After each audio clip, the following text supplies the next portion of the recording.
Olá e bem-vindos. Hoje a gente vai analisar uma cena que parece uma festa, mas que na verdade é o estopim de uma conspiração para assassinato. É verdade. Estamos falando da entrada de Jesus em Jerusalém, lá em João 12. À primeira vista, é aquela imagem clássica, né? O Domingo de Ramos que a gente conhece. Uhum. Mas a questão é, como é que uma parada de boas-vindas se tornou, em menos de uma semana, a justificativa para uma execução? Essa é a história complexa e cheia de tensão que as nossas fontes de hoje nos convidam a desvendar. E é exatamente esse o nosso objetivo aqui. Exato. Nós vamos mergulhar no texto com a ajuda de uma variedade de comentários, desde análises histórico-culturais até reflexões teológicas de nomes como D.A. Carson, John MacArthur e outros. Certo. A nossa missão é desmontar essa cena, sabe? Peça por peça. O fervor político da multidão, o simbolismo dos gestos e, acima de tudo, a profunda ironia de um evento onde quase ninguém, nem mesmo os discípulos, pareciam entender o que realmente estava em jogo. Excelente. Então, para começar, a gente precisa pintar o cenário. Onde e quando isso tudo acontece? Então, estamos em Jerusalém. A cidade está fervilhando por causa da festa da Páscoa. E fervilhando é a palavra certa, né? É a palavra exata. A Páscoa celebrava a libertação do Egito, então o tema da liberdade nacional já estava no ar. Com certeza. E algumas fontes, como o historiador Flávio Josefo, que é muito citado nos comentários, sugerem que a população da cidade podia inchar, assim, de algumas centenas de milhares para mais de 2 milhões de pessoas. 2 milhões. É uma cidade sitiada pelos próprios peregrinos. Exato. Agora imagina o que isso significa. O cheiro de milhares de animais para o sacrifício. O som de dezenas de idiomas. E a tensão, sabe? A tensão palpável entre os peregrinos e as legiões romanas que patrulhavam tudo com vista direta para o templo. Uhum. Qualquer movimento era vigiado. Qualquer gesto, qualquer grito, tudo acontecia sobre esse olhar de Roma. Alguém se proclamar rei ali não era visto como uma figura religiosa. Era uma ameaça de insurreição? Exatamente. O ambiente não era só festivo, era explosivo. E é nesse barril de pólvora que uma multidão sai para receber Jesus agitando ramos de palmeira, e esse gesto, como as fontes apontam, estava longe de ser um simples olá. Ah, muito longe. Tinha um peso histórico e político enorme, né? O comentário histórico-cultural e outros, como o de MacArthur, nos lembram que a palmeira era um símbolo nacionalista. Ela aparecia nas moedas da Revolta dos Macabeus, uns 160 anos antes. Quando eles tiveram uma breve independência. Isso. Então, agitar ramos de palmeira não era como acenar um lenço. Era um ato que evocava a vitória militar, soberania. Era, na essência, uma declaração política. Eles estavam dizendo, aí vem o nosso libertador. Basicamente isso. Aqui vem o nosso rei, que vai nos livrar de Roma e restaurar a glória de Israel. A expectativa era essa. Mas por que agora? Quer dizer, a popularidade de Jesus vinha crescendo, mas parece que algo específico foi o gatilho para essa recepção em massa. Sim, e nisso as fontes são unânimes. O catalisador foi o milagre mais espetacular de Jesus, a ressurreição de Lázaro. Ah, claro. O próprio texto de João, nos versículos 17 e 18, faz essa conexão de forma bem explícita. A notícia se espalhou por Jerusalém, foi uma notícia que viralizou, usando um termo de hoje. Uhum. As pessoas que viram o milagre estavam lá, dando testemunho. Então essa multidão não era só de seguidores devotos. Tinham muitos curiosos, céticos, oportunistas. Atraídos pela fama. Exato, atraídos pela fama de um homem que supostamente podia vencer a morte. A popularidade de Jesus atingiu um pico febril naquele exato momento. Certo. Então o cenário está montado.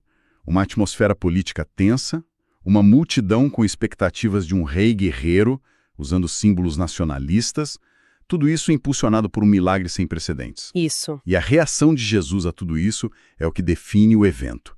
Ele não chega num cavalo, que seria o esperado de um rei conquistador. Exatamente. Se ele quisesse corresponder à expectativa da multidão, ele teria chegado num cavalo de guerra, como um general romano.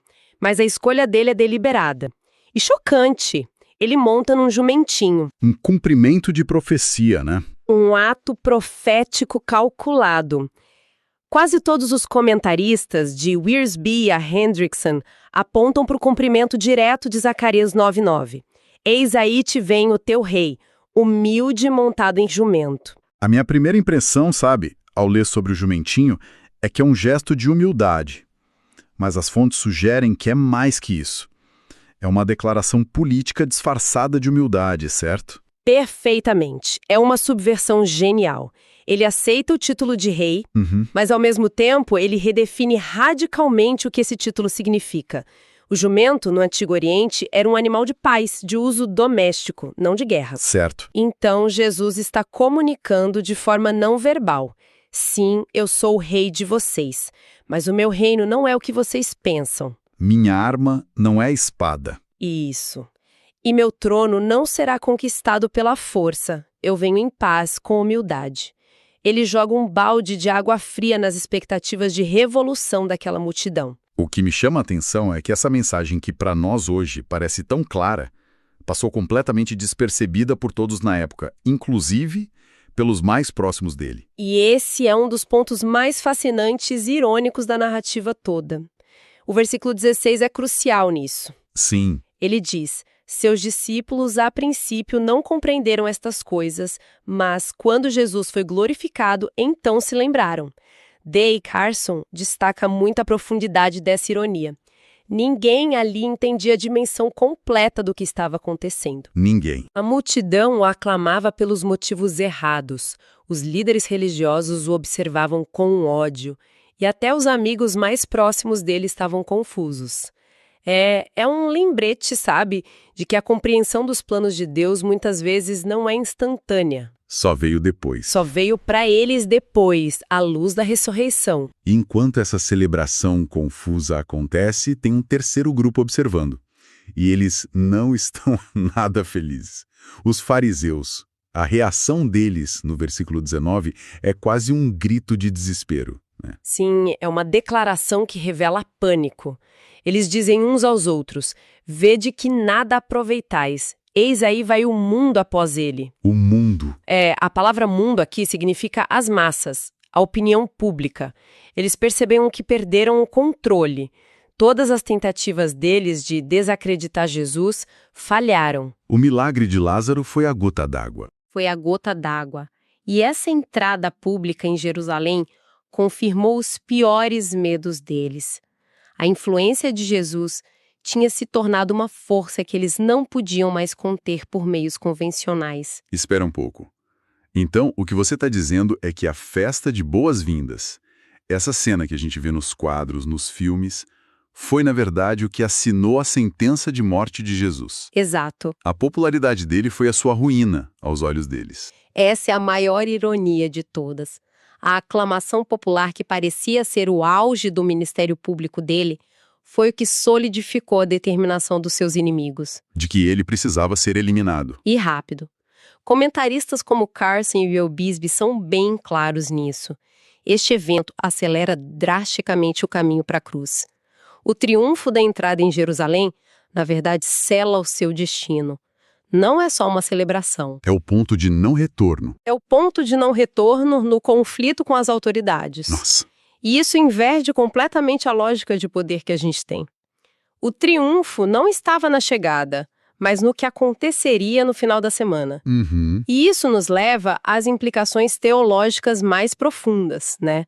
O que tudo isso nos diz sobre a natureza do reino que Jesus estava inaugurando? Se a gente conecta tudo isso, vemos que Jesus está fazendo uma declaração poderosa. Fontes teológicas, como os escritos de João Calvino, por exemplo, enfatizam que Jesus estava inaugurando um reino espiritual, não um reino terreno para competir com Roma. Certo. A paz que o jumentinho simboliza não é a paz romana, aquela ausência de guerra imposta pela força, mas a paz da reconciliação entre a humanidade e Deus. Uma paz que só viria através do sacrifício. Exato. Um sacrifício que estava a poucos dias de distância. Isso nos força a olhar para a multidão de uma forma muito mais crítica.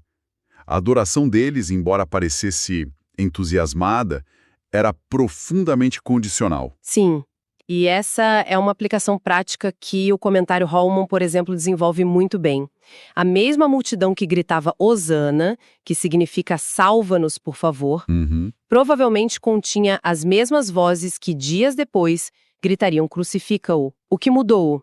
As expectativas deles não foram atendidas. Então, o insight chocante aqui, que as fontes nos obrigam a encarar, é que a adoração e a rejeição podem vir da mesma fonte, separadas por poucos dias. Exato. A linha entre a aclamação e a condenação é a expectativa não atendida. É exatamente isso.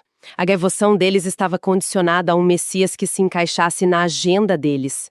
Um líder político, um libertador militar, um rei que resolvesse os problemas imediatos. E quando Jesus começou a falar de um reino de serviço, De sacrifício, de perder a vida para ganhá-la, o entusiasmo popular rapidamente se transformou em desilusão e, finalmente, em hostilidade. eles eram fãs, não seguidores. Ótima definição. Queriam os benefícios do rei, mas não o caráter do reino. E as fontes nos convidam a fazer essa autoanálise. A história daquela multidão serve como um espelho, sabe? Uhum. Ela nos pergunta: por que seguimos quem seguimos? O que esperamos em troca? A popularidade de Jesus era imensa naquele dia, mas estava em grande parte fundamentada numa compreensão superficial e equivocada da sua missão. A lição que emerge então é a diferença entre aclamação pública e discipulado verdadeiro. Profunda diferença. O verdadeiro discipulado, como os discípulos logo aprenderiam, exigiria que eles também redefinissem as próprias noções de poder, de sucesso e de realeza. Resumindo a nossa análise, então, a entrada triunfal foi muito mais que um desfile, foi um evento de colisão. Boa palavra, colisão. A colisão entre a expectativa humana e o propósito divino, entre um reino deste mundo e um reino que não é daqui. Vimos o simbolismo político, o cumprimento de profecias e uma ironia dramática que percorre toda a cena. É um ótimo resumo. O ponto central destacado por todas as fontes é a redefinição radical de realeza e poder. Jesus aceita o título de rei, Sim, mas demonstra que seu poder não reside na força militar ou na aclamação das massas, mas na submissão obediente à vontade do Pai, mesmo que isso levasse à morte. o verdadeiro triunfo não estava na procissão com palmeiras, mas no propósito daquela jornada, a cruz. E isso levanta uma questão importante para se ponderar. Os fariseus, em seu pânico, disseram que o mundo ia após Jesus.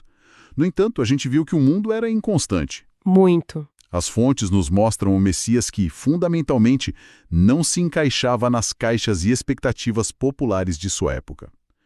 O pensamento final para a reflexão é: de que maneiras as nossas expectativas contemporâneas sobre fé, sobre igreja, sobre liderança podem, ainda hoje, entrar em conflito com o modelo do rei humilde que se apresenta nos evangelhos? Boa pergunta.